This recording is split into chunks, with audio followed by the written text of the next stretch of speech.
रियाज माला, संगीत साधकों की डोर। दोस्तों, अगर मैं आपसे कहूं कि आपको वॉइस कंट्रोल बढ़ाने के लिए 50 अलंकार, 20 राग या कठिन तानों की ज़रूरत नहीं है, बल्कि सिर्फ 4 स्वर सा, रे, गा, मा, इतना ही आपकी आवाज़ को पूरी तरीके से बदल सकते हैं, तो क्या आप मेरे ऊपर विश्वास करेंगे? दुनिया के बड़े बड़े क्लासिकल सिंगर भी रोज़ अपने रियाज की शुरुआत इन्हीं 4 स्वरों से करते हैं। लेकिन फ़र्क यह है कि अधिकांश विद्यार्थी केवल सुर गाते हैं, जबकि कलाकार वॉइस कंट्रोल का रियाज करते हैं, वॉइस कंट्रोल का अभ्यास करते हैं। लेकिन फ़र्क यह है कि अधिकांश विद्यार्थी उस चीज़ के ऊपर ध्यान नहीं देते हैं, उस चीज़ को समझ नहीं पाते हैं जो कि वास्तव में ज़रूरी होता है। तो आज की इस मास्टर क्लास में मैं आपको वही टेक्निक सिखाऊंगा जिससे आपकी आवाज़ में stability, smoothness, breath control, pitch accuracy और कॉन्फिडेंस धीरे धीरे विकसित होगा। लेकिन ध्यान रखिए, आज मैं सिर्फ सारेगामा नहीं सिखाने वाला, मैं आपको यह सिखाऊंगा कि इन 4 स्वरों के भीतर छिपी पूरी वॉइस ट्रेनिंग को कैसे समझना है। अगर आपने इस पूरे वीडियो को ईमानदारी से अभ्यास किया, इस पूरे वीडियो को ईमानदारी से देख लिया, तो आपकी गायकी में ऐसा परिवर्तन आएगा जिसे आप पहले स्वयं महसूस करेंगे। नमस्कार दोस्तों, रियाज माला में मैं आप सभी का हार्दिक स्वागत करता हूं। दोस्तों, एक छोटा सा निवेदन है कि आप कौन सी जगह से वीडियो को देख रहे हैं, ये हमें ज़रूर बताइए कमेंट में। मैं आपको वहां पर पर्सनल आकर के रिप्लाई करता हूं। और अगर पहली बार चैनल में आए हैं तो आप हमें सब्सक्राइब करिए, चैनल को नोटिफिकेशन को ऑन कर लीजिए ताकि कोई भी नया वीडियो आए उसको आप मिस ना करें और ये इस तरीके कंटेंट आपको मिल जाएं। और अगर आप ज्वाइन करना चाहते हैं, हमारे जो पहले से हमने रिकॉर्ड करके वीडियोज अपलोड किए हुए हैं जो कि आपके लिए बहुत ज़रूरी होंगे, तो आप ज्वाइन करके उन लेसन्स को भी देख सकते हैं, क्योंकि वो बहुत ज़रूरी आपके लिए लेसन होते हैं। तो आपको यहाँ पर ज्वाइन बटन मिल रहा होगा और वो क्लासेस भी आप वहाँ से देख सकते हैं। दोस्तों, आपको हमारा ये तरीका कैसा लग रहा है, आपको समझाने का तरीका किस तरीके से लग रहा है, ये भी आप हमें कमेंट में ज़रूर बताएं। दोस्तों, आज का विषय जो है वो बहुत साधारण दिखाई देता है, यानी कि केवल मैं बात कर रहा हूँ सा, रे, गा और मा। लेकिन इस विषय का जो महत्व है वो अभी आपको यहाँ पर समझ में आएगा थोड़ी देर बाद, क्योंकि सिर्फ सारेगामा से वॉइस कंट्रोल कैसे सीखना है। दोस्तों, संगीत में जितनी बड़ी चीज़ें हैं उनकी शुरुआत जो है यहीं से होती, सारेगामा से। कई विद्यार्थी पूछते हैं, गुरुजी मेरी वॉइस कंट्रोल क्यों नहीं बनती है? हाई नोट में अगर मैं गाता हूँ तो हाई नोट में मेरी आवाज़ क्यों नहीं लगती है? क्यों हाई नोट में आवाज़ काँप जाती है? धीरे गाऊँ तो सुर बिगड़ जाते हैं, तेज गाऊँ तो गला दबने लगता है। तो इन सभी समस्याओं की जड़ एक ही है कि स्वयं पर नियंत्रण का अभाव। स्वयं का मतलब स्वर, यानी कि स्वयं के स्वरों पर नियंत्रण, इस चीज़ का ना होना, ये सबसे बड़ी कमी है और यही इसकी जड़ है। दोस्तों, आज हम केवल पहला चरण यहाँ पर सीखेंगे कि वॉइस कंट्रोल क्या होता है। इसके बाद अभी हम तुरंत जानेंगे इसके आगे की चीज़ों को, और सारी चीज़ों को हम इस वीडियो के अंदर ही कवर करेंगे। तो इसकी शुरुआत कैसे करें, वॉइस कंट्रोल की शुरुआत कैसे करें? वास्तव में पहले हमें समझना है कि वॉइस कंट्रोल जो है वो आखिर में वॉइस कंट्रोल है क्या। दोस्तों, बहुत से लोग समझते हैं कि ऊंचा गाना ही वॉइस कंट्रोल है। ये गलत धारणा है। वॉइस कंट्रोल का अर्थ है कि जिस स्वर को जितनी देर, जितनी आवाज़, जिस क्वालिटी में आप गाना चाहें उसी प्रकार से गा सकें। यानी आवाज़ ना तो कांपे, ना तो आवाज़ को हिलना चाहिए, ना ही ब्रीद टूटे, ना ही गला दबे, गला भी ना दबे और गले को भी नहीं दबाना है। इसके बाद ना तो टोन बदले, टोन हमारी एक जैसी रहे। मतलब कि जिस तरीके से जो क्वालिटी आप चाहते हैं अपनी वॉइस में, वो सारी क्वालिटी अगर आपके गले में है तो उसको बोलते हैं वॉइस कंट्रोल। एक मैं आपको स्टोरी बताता हूँ अपने खुद के विद्यार्थी की, कि एक विद्यार्थी मेरे पास आया, उसकी आवाज़ बहुत मीठी थी, लेकिन वह जैसे ही गा के ऊपर जाता था, ध्यान दीजिएगा, सा रे गा, जैसे ही वो गा के ऊपर जाता था आवाज़ कांपने लगती थी। उसे लगता था कि उसकी आवाज़ जो है वो खराब है। लेकिन मैंने केवल 20 दिन तक सारेगामा धीमी गति में कराया। ना तो मैंने राग कराया, ना ही तान कराई, ना ही बंदिश कराई। 20 दिन बाद वही विद्यार्थी पूरे कॉन्फिडेंस के साथ गाना गाने लगा। तो समस्या वॉइस नहीं थी, समस्या वहाँ पर थी कंट्रोल की, और इस समस्या को हमने दूर किया। अब बात आती है कि वॉइस कंट्रोल जो है कहाँ से बनता है। वॉइस कंट्रोल जो है वो कहाँ से बनता है। दोस्तों, यह सिर्फ गले से नहीं बनता वॉइस कंट्रोल, ये चीज़ आपको मैं बताता हूँ। 4 चीज़ें मिलकर के वॉइस कंट्रोल बनाती हैं। ब्रीथ, रिजोनेंस, माइंड और आपकी अंडरस्टैंडिंग पावर। पहला ब्रीथ, फिर माइंड, आपकी अंडरस्टैंडिंग पावर क्या है वो, इसके अलावा रिजोनेंस। ये 4 चीज़ें मिलके आपके वॉइस कंट्रोल को बनाती हैं। जब आप स्वर निकालते हैं तो फेफड़ों से हवा निकलती है। यह हवा वोकल फोल्ड, आपके गले के अंदर वोकल फोल्ड होता है, वोकल फोल्ड। तो जब आप स्वर निकालते हैं तो फेफड़ों से हवा निकलती है और ये हवा जो है वो वोकल फोल्ड के अंदर कंपन करती है। फिर माउथ और उसके बाद हेड रिजोनेंस उस आवाज़ को आकार देते हैं। तो यदि हवा बहुत तेज होगी तो स्वर हिलेगा, यदि हवा कम होगी तो आवाज़ बैठ जाएगी। इसलिए ब्रीथ कंट्रोल हमें ज़रूरी होता है, और ब्रीथ कंट्रोल ही हमें यहाँ पर इन चीज़ों से बचाता है। क्योंकि आप सोचिए कि मोमबत्ती के सामने धीरे धीरे आप फूंक मारिए, यदि जो मोमबत्ती की लौ है वो बिल्कुल स्थिर रहती है तो आपकी हवा नियंत्रित है। यदि लौ जो है वो बहुत हिलती है तो समझिए कि हवा असंतुलित है। गायन भी इसी सिद्धांत पर काम करता है। तो 4 चीज़ें ही क्यों, केवल ये 4 स्वर ही क्यों, मैंने जो बताया कि सारे गामा, क्योंकि दिमाग को पहले छोटे पैटर्न याद करवाए जाते हैं। यदि शुरुआत में हम कठिन अभ्यास करेंगे तो ब्रेन लगातार गलती करेगा। लेकिन जो सा रे गा मा, सा रे गा मा, ये जो 4 चीज़ें हैं ये ब्रेन को स्टेबल डिफरेंस देते हैं। ध्यान दीजिएगा, स्टेबल डिफरेंस। इसलिए जो बड़े कलाकार भी हैं वो इन्हीं से शुरुआत करते थे। तो हारमोनियम पर कैसे करना मैं आपको बताता हूँ।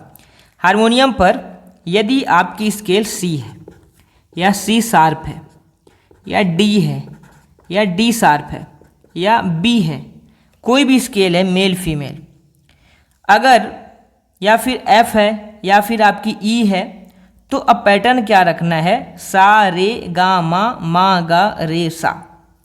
ये पैटर्न अभी इसको समझिएगा, हल्के मत दीजिएगा। सा रे गा मा, फिर इसके बाद मा गा रे सा, सारे गा मा गा रे सा।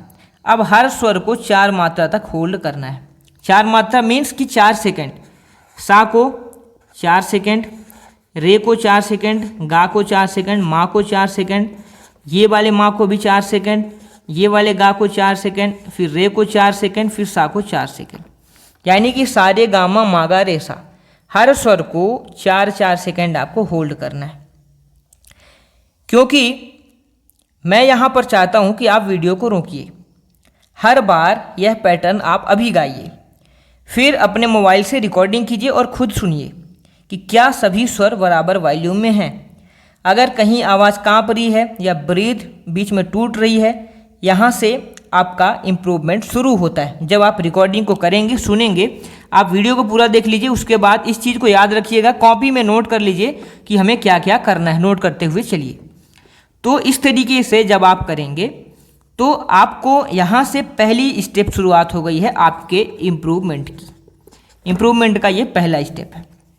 सबसे पहली प्रैक्टिस आज आप क्या करेंगे कि केवल एक स्वर पर अभ्यास करेंगे। जैसे कि सा को आप 4 मात्रा मानिए, यानी कि 4 सेकेंड तक, 4 सेकेंड तक रुकिए। रे को 4 सेकेंड, गा को 4 सेकेंड, माँ को 4 सेकेंड, फिर वापस से मा गा रेसा को 4-4 सेकेंड तक आपको इसको रोकने की कोशिश करना है। यदि मेट्रोनम आपके पास हो, नहीं हो तो ऐप डाउनलोड कर लीजिए, वहाँ पर 40 BPM मेट्रोनम ऐप होता है, उसको 40 BPM पर सेट करके आप प्रैक्टिस करिए। हर 4 टिक टिक के बाद आप दूसरे स्वर को आप गाइए। जैसे सा गाइए, मेट्रोनम में टिक टिक टिक टिक, इतनी ज़ोर से आवाज़ आएगी 4 बार रुकिए और आवाज़ को कंट्रोल्ड रखिए कि आवाज़ ना तो हिले और आवाज़ ना तो दबनी चाहिए, ना तो ज़्यादा ऊपर होनी चाहिए, एक स्केल में होनी चाहिए। फिर 4 सेकंड बाद रे को गाइए, फिर मेट्रोनम बजेगा टिक टिक टिक टिक। फिर इसके बाद आप माँ पर जाइए, फिर मेट्रोनम 4 बार देखिए, फिर उसके बाद पा पर जाइए। तो आप एक निश्चित समय अंतराल भी आपको मेट्रोनम से आइडिया मिलेगी। फिर उसको करने के बाद जब आप रिकॉर्डिंग को सुनेंगे तब आपको महसूस होगा कि आपका कहाँ पर गलती हुई। तो विद्यार्थी अक्सर सा और रे की जगह सारे जल्दी बोल देते हैं। ऐसा मत कीजिएगा। वॉइस कंट्रोल स्लो प्रैक्टिस से बनता है, स्पीड से नहीं। अगर आपकी क्षमता 5 सेकंड रोकने की है, 6 सेकंड रोकने की क्षमता है, 7 सेकंड रोकने की क्षमता है, तो आप उतना रोकने की भी कोशिश करें। ये आपके ऊपर है। क्योंकि मैं एक स्टोरी बताता हूँ अपने विद्यार्थी की कि एक छात्र हमेशा जल्दी गाता था। उसे लगता था कि फास्ट सिंगिंग ही टैलेंट है। जब मैंने उसे स्लो प्रैक्टिस कराई तो पहले दिन परेशान हो गया और उसे महसूस हुआ कि उसके स्वर बराबर नहीं लग रहे हैं। यहीं से उसकी असली ट्रेनिंग शुरू हुई। ये आपकी असली ट्रेनिंग की शुरुआत यहाँ से होगी। कहीं भी बड़े गुरु के पास आप सीखने चले जाइए। ये चीज़ अगर गुरु आपको सिखाते हैं तो बहुत बेहतर है, नहीं सिखाते हैं तो ये चीज़ मैं आपको बता रहा हूँ, यही आपकी असली ट्रेनिंग है। आप अपने गुरु को भी ये वीडियो दिखाइएगा और उनसे पूछिएगा कि क्या ये बात सच है। तो दूसरा है ब्रीदिंग टेक्निक। तो नाक से श्वास कैसे लें, ये भी तरीका आता है। इसके लिए तो मैं अलग से वीडियो बनाऊंगा, लेकिन ब्रीदिंग टेक्निक में आपको क्या करनी है, पहले नाक से सांस को लेना, मुंह से सांस को नहीं लेना है। केवल नाक से सांस को खींचिए, कंधे ऊपर ना उठाइए, पेट हल्का बाहर आए। अब बिना झटके से केवल सांस निकालिए। अब ब्रीद जो है, ब्रीद पूरी तरीके से खत्म होने तक सांस को नहीं खींचना है। जब आपको लगे कि अब सांस टूट सकती है, लगभग 70% सांस जब आपकी खत्म हो जाए, तब आपको उस समय पर आपको रोक देना है। थोड़ी हवा भर करके बचा करके प्रैक्टिस को समाप्त करें। इससे गले पर अनावश्यक दबाव जो है वो नहीं पड़ता है। तो एक विद्यार्थी का क्वेश्चन आता है कि क्या रोज यही अभ्यास करना है? तो इसका उत्तर है कि हाँ, कम से कम 15 दिन। जब तक मूल स्वर आपका पूरी तरीके से स्थिर ना हो जाए तब तक आपको 15 दिन ये अभ्यास आपको करना है। अब दोस्तों मान लीजिए कि आपका स्केल है सी या फिर सी शार्प, तो 40 BPM पर पैटर्न 1 सारे गामा और मागा रेसा, इसको 5 बार। फिर दूसरा पैटर्न में क्या करना है, सा सा रे रे गागा मामा, तो इसको भी आपको 4 बार करनी है। जैसे कि सारे गामा मागा रेसा आपने किया 5 बार किया, इस तरीके से मैं बताता हूँ अभी आपको करके। सारे गामा मागा रेसा, सारे गामा मागा रेसा, इस चीज़ को 5 बार करना है। इसके बाद दूसरा क्या करना है, अब सारे गामा को सा सा रे रे गा गा मामा इतना कर देना है। जैसे सा सा रे रे गा गा मामा, मामा गा गा रे रे सा सा, सा सा रे रे गा गा मामा, मामा गा गा रे रे सा सा, इसको 4 बार करना है। फिर इसके बाद आप पैटर्न को चेंज कर सकते हैं, लेकिन 5 और 4 यानी कि 9 बार इस चीज़ को आपको करना है। लोग मिस्टेक क्या करते हैं कि गले को नहीं दबाना है, आवाज़ को नेचुरल रखना है। हारमोनियम को पहले सुनना है, फिर उसके बाद गाना गाना है। रोज़ थोड़ा सुधार करके, कुछ गलती हो रिकॉर्ड करके सुनेंगे और रोज़ थोड़ा सुधारने की कोशिश करेंगे। अब डेली जो रियाज रूटीन आपको क्या रखना है, इसके साथ में आपको करना है कि 5 मिनट आपको ब्रीदिंग, 5 मिनट ब्रीदिंग और 10 मिनट जो है वो सारे गामा को होल्ड करने की कोशिश करना है। ये सारे गामा को होल्ड करना है। 5 मिनट इसी चीज़ को रिकॉर्ड करेंगे, उसको सुनेंगे। रिकॉर्डिंग तो जब आप रियाज शुरू करेंगे चालू हो जाएगी, इसको 5 मिनट आप सुनेंगे, एनालिसिस करेंगे। फिर यही 5 मिनट में आपको गलतियों को लिखना है। आपने क्या गलती की उसको लिखना है या कि दिमाग में बैठा लीजिए और उसको सुधारने की कोशिश करना है अगले वाले एक्सरसाइज में। ये काम आपको करना है। तो अगले 7 दिन तक सिर्फ सारे गामा का अभ्यास करेंगे जिस तरीके से मैंने बताया। पहला तरीका ये 4-4 सेकंड होल्ड करने का, और दूसरा तरीका सारे गामा मा गा रे सा, सा सा रे रे गा गा मामा, मामा गा गा रे रे सा सा। इसको आपको 7 दिन तक करना है। हर दिन रिकॉर्डिंग करें और एक नोटबुक में लिखें कि आज सुर कौन सा अच्छा लगा, क्या गलती हुई, कौन सा कठिन हमें स्वर लगा। तो इस तरीके से ये काम आपको करना है दोस्तों। इसके बाद अभी चलते हैं आगे के टॉपिक के ऊपर, और वो बहुत जरूरी चीज़ है। जो विद्यार्थी इन 4 स्वरों पर नियंत्रण पा लेता है वही आगे चल करके पूरे सप्तक का मालिक बनता है। कठिन रागों की नींव भी इन 4 स्वरों की सच्ची साधना में छिपी होती है। तो अब हम समझते हैं कि सारे गामा से ब्रीथ कंट्रोल और होल्डिंग पावर और रेजोनेंस को हम कैसे बढ़ाएंगे। दोस्तों, क्या आपने कभी सोचा है कि 2 लोग एक ही सुर पर सा गा रहे हैं, लेकिन एक की आवाज़ सीधे दिल तक पहुंच रही है, दूसरे की आवाज़ साधारण लगती है। क्या सिर्फ फर्क आवाज़ का होता है? नहीं, फर्क होता है ब्रीथ कंट्रोल का, होल्डिंग पावर का और रेजोनेंस का। ब्रीथ कंट्रोल, होल्डिंग पावर और रेजोनेंस का, ये इसका फर्क होता है। अगर आपका सा मजबूत हो गया तो रे गा मा अपने आप ही मजबूत होने लगेंगे।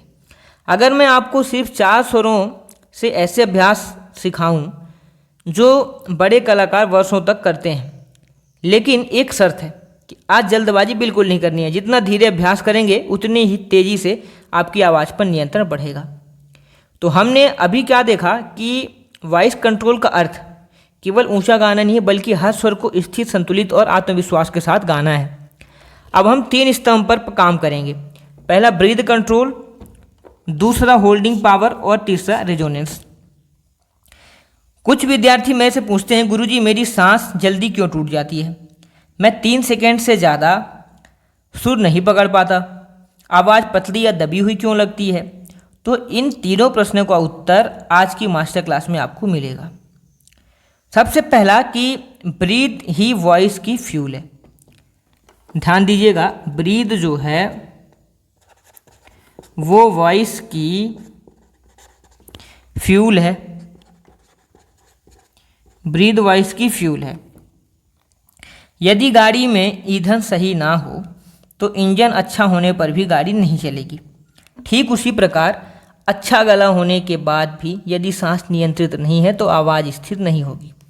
प्रैक्टिकल एक्सरसाइज में आपको ये करना है कि आराम से बैठना है, रीढ़ की हड्डी को सीधा रखना है, नाक से 4 गिनती तक सांस लें, 4 गिनती तक, 4 तक आप काउंट करें, फिर आपको सांस लेनी है 4 सेकंड तक। 2 गिनती आप गिने उतनी देर तक सांस को रोकना है। अब 7 से 8 गिनती तक धीरे धीरे आपको आवाज़ को निकालना है।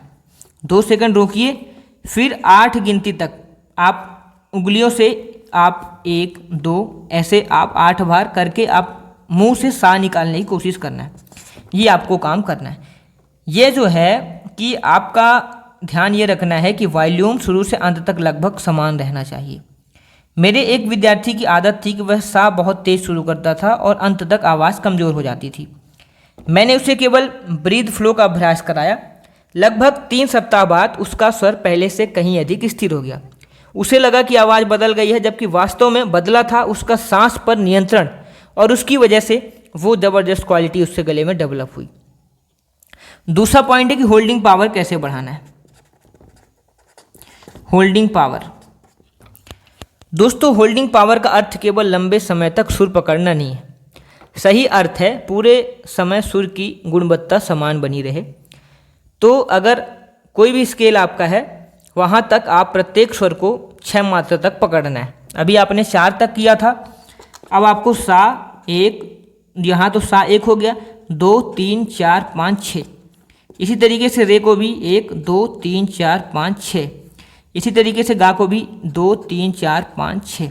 इसी तरीके से माँ को भी 2 3 4 5 6। इस तरीके से हर स्वर को ऊपर, फिर वापस से माँ गा रे सा, फिर सेम यही चीज़ करना है। मेट्रोनम लगभग आप यहाँ पर 50 BPM पर अब रख सकते हैं। अभी आपने 40 पर रखा था, अब आप जो है 50 BPM पर आप ऐप डाउनलोड कर लीजिए, मेट्रोनम METRONOM। ये आपको मेट्रोनम ऐप आता है। मेट्रोनम ऐप आप डाउनलोड कर सकते हैं, प्ले स्टोर पर मिल जाएगा, आप मेट्रोनम देख लीजिएगा। विद्यार्थी जो कि स्वर के अंतिम भाग में क्या करते हैं कि पिच गिरा देते हैं, तो इसका सल्यूशन है कि स्वर समाप्त होने से पहले हारमोनियम का साउंड ध्यान से सुनते रहें। अपनी आपकी आवाज़ जब लगे कि 70% खत्म होने लगी है उस समय पर रोक दें। आप खुद सोचिए, क्रिकेट में बल्लेबाज आखिरी गेंद तक ध्यान रखता है, यदि अंतिम क्षण में ध्यान हट जाए तो वह आउट हो सकता है। स्वर भी ऐसा ही है, आखिरी मात्रा सबसे महत्वपूर्ण होती है। अब बात आती है रेजोनेंस की। रेजोनेंस क्या है दोस्तों? कई लोग रेजोनेंस को लेकर के तेज आवाज़ समझ लेते हैं, लेकिन ये गलत है। रेजोनेंस का अर्थ होता है कि आवाज़ का स्वाभाविक कंपन और गूंज। यदि गला दबा करके गाएंगे तो रेजोनेंस कम होगा, यदि आवाज़ को खुल करके निकालेंगे तो रेजोनेंस बढ़ेगा। तो क्या करना है? हमिंग करना है, फिर सा को गाना है। ध्यान दीजिएगा कि क्या चेहरे के आगे, होंठ या नाक के आसपास हल्का कंपन महसूस हो रहा है? यदि हाँ, तो रेजोनेंस बिल्कुल सही दिशा में विकसित हो रहा है। जब वोकल फोल्ड कंपन करते हैं तो मुंह जो है वो गला और सिर की खाली जगह, यानी कि आपकी जो रेसोनेटिंग कैविटीज होती हैं, उस ध्वनि को प्राकृतिक रूप से बढ़ाती है। इसलिए आवाज़ को जोर का धक्का देने की आवश्यकता नहीं होती है, क्योंकि एक विद्यार्थी जो था वो लगातार जोर लगा कर गाता था, उसे लगता था कि तेज़ आवाज़ ही अच्छी आवाज़ है। जब उसने हमिंग और ओपन थ्रोट का अभ्यास शुरू किया तो उसकी आवाज़ अधिक मधुर और थकान कम करने वाली हुई। तो आपको एक नया अभ्यास जो है वो करना यही है कि एक सांस में सारे गामा मागा रेसा गाना है, जल्दी नहीं गाना है।